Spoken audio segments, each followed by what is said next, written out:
welcome to Learn Yourself. Today we are going to learn about chemical properties of ammonia.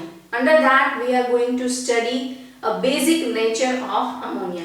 These topics are from ICSE Standard 10 syllabus from 7th chapter. So in this, let us first understand what is ammonia's molecular formula, what is its structure and how it is behaving when it is dry and when it is in the water medium. So first of all, we will see that what is the structure of ammonia. It is NH3, it is a covalent bond, nitrogen's valence electrons are 5. So how they are going to make a bond with 3 hydrogen atom, that 5 atoms, so 1, 2, 3. So 3 hydrogen atoms will attach here and 1 lone pair will remain as it is in ammonia. This is the structure of ammonia. So whatever basicity we are getting from the ammonia is due to this lone pair of nitrogen.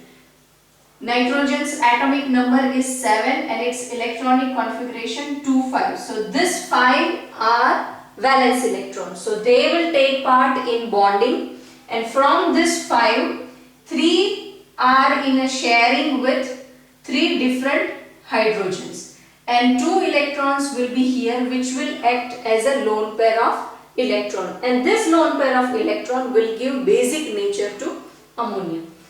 Now let us see this. Ammonia is a weak base. Basicity is due to the lone pair of electrons. Dry ammonia is neutral to litmus. Always any acid or any base, when they are dry, they are not in contact with water, then they are always neutral. Why? Because their dissociation happens and whatever we will get H plus and OH minus, these ions are responsible to impart color on litmus paper.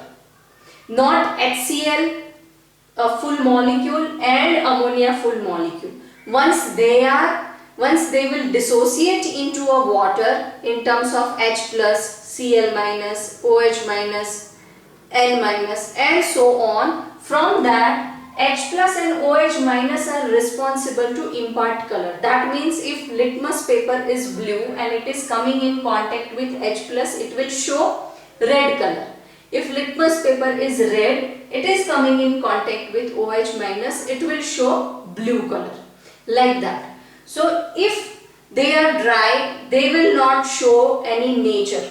So dry NH3 is neutral to litmus. That also mean that they will show acidic property, they will show basic property once they are coming in contact with water. Liquor NH3 an aqueous solution of ammonia. When we are dissolving, when we are adding ammonia into a water, that solution we know as a liquor ammonia. Then how it is reacting with water? When ammonia is mixing, when we are mixing ammonia with water, what we will get? We will get NH4OH, which is a weak base. When ammonia is reacting with water, we will get ammonium hydroxide. Now ammonium hydroxide is a weak base. Why it is a weak base? Because when it is in the water, we will get NH4 plus and OH minus. How we are getting NH4 plus? Here H plus will be connected to the lone pair of nitrogen. So this is without electron and using both the electrons of nitrogen. So this is coordinate covalent bond. So we will get NH4 and plus. So this is coordinate covalent bond. This is NH4 plus OH minus. This is partial dissociation. This is not a complete dissociation like H plus and Cl minus. All the HCl we will get H plus and Cl minus. It is not like that. It is partial dissociation because H is still there with nitrogen. And OH minus. So very small amount of hydroxyl ion we will get in the water. So as the dissociation of ions are less amount of ion will give less basic nature to ammonia. If the iron's concentration is more, the acid and base will strong. As the iron concentration is less, the acid and base will be weak. So here, due to the partial dissociation, the amount of hydroxyl ion is very less. So that's why our NH4OH or ammonium hydroxide is a weak base. So this is a general information about ammonia and liquor ammonia and how it is behaving in the water. Now let us see some of the reaction which are based on its basic nature. Now let us see some of the reactions which are characteristic property of basic nature of ammonia. Now in first type of reaction we are taking only ammonia gas. In second type of reaction we are taking ammonia in aqueous phase. So when ammonia gas will be there, a dry ammonia you can say, ammonia will react with acid, it will give us ammonia salt, that is NH4Cl. When ammonia will react with nitric acid, it will give us NH4NO3. So only this radical is going to change when ammonia is reacting with any acid. With HCl it is going to give us ammonium chloride, with nitric acid it is going to give us ammonium nitrate. When ammonia is in aqueous solution, that means when it is ammonium hydroxide. When ammonium hydroxide is reacting with hydrochloric acid, it is going to give us ammonium chloride and water. The product will remain same as it was giving with dry ammonia, but only we are getting water in the product as it is in the aqueous phase. When ammonium hydroxide is reacting with nitric acid, it is going to give us same product but along with the water.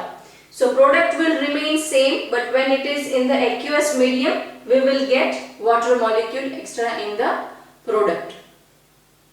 So these are the reaction which shows that how ammonia is behaving when it is dry and how ammonia is behaving when it is in water medium. So the nature of ammonia and the product will remain same whether it is in dry or whether it is in aqueous medium. The only thing is we will get extra product as a water.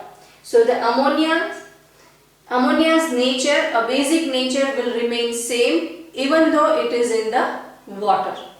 Now we are going to study one very important characteristic of ammonium hydroxide or nature of ammonia when it is reacting with metallic salt. So this kind of reaction we are also performing when we are performing our experiment. These experiments are also in the syllabus of 10th ICSE board. Why we are using this? Because ammonia is giving a metallic hydroxide which are differing in their color. So when we are using this metallic salt and we need to find out which metal is present into that, which ions are present into that. So at that time we are using the ammonium hydroxide for their qualitative analysis. So when we are performing qualitative analysis practicals in 10th ICSE board, we are using ammonium hydroxide as one of the reagent. So let us see the main reaction, that how it is happening. This is the main reaction, that when metallic salt will be there, it is reacting with ammonium hydroxide. Then it is going to give us ammonia salt which is soluble in the liquid medium, and metallic hydroxide it will give. Metallic hydroxide will be precipitate out after this reaction and it will show a different color according to the ion present into that. So let us see first reaction, that it is FeSO4, here it is Fe2. So it is Fe plus 2 ferrous sulfate. When it is reacting with ammonium hydroxide, we will get ammonium sulfate and iron hydroxide. So this iron hydroxide will precipitate out, iron 2 hydroxide will precipitate out and it will give us dirty green color. So you will easily distinguish that in my qualitative analysis one ion is Fe2, Fe plus 2. Second reaction in that it is Fe plus 3, FeCl3. So ferric chloride, it's reacting with ammonium hydroxide and it is giving us ammonia salt. This ammonia will react with this salt present into that. So that it will give us ammonia salt and all the metals will react with hydroxide. Whatever metal will be present into the reaction will react with hydroxide and it will give us their respective hydroxide. So here we are getting lead hydroxide and its precipitate will be chalky white. In next equation it is CuSO4. So this copper hydroxide we will get at the end. So copper sulfate will react with ammonium hydroxide will give us ammonium sulfate and copper hydroxide.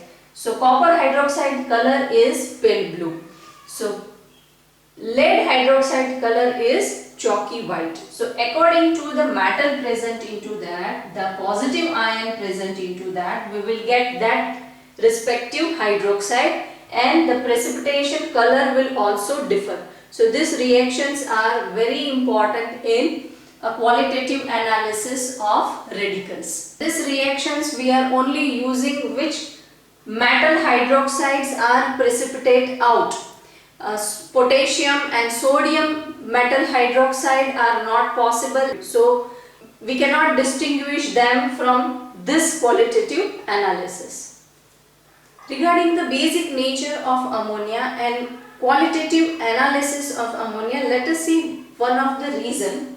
It says that ammonium hydroxide first added to copper sulfate which gives blue color precipitate, that we have seen in earlier video, that when copper sulfate is reacting with ammonium hydroxide it will give us copper hydroxide precipitate, that is pale blue in color. Now when we are adding excess of ammonium hydroxide it will become soluble. So what is the reason that again once precipitate will form, again when we are adding in excess it will become soluble.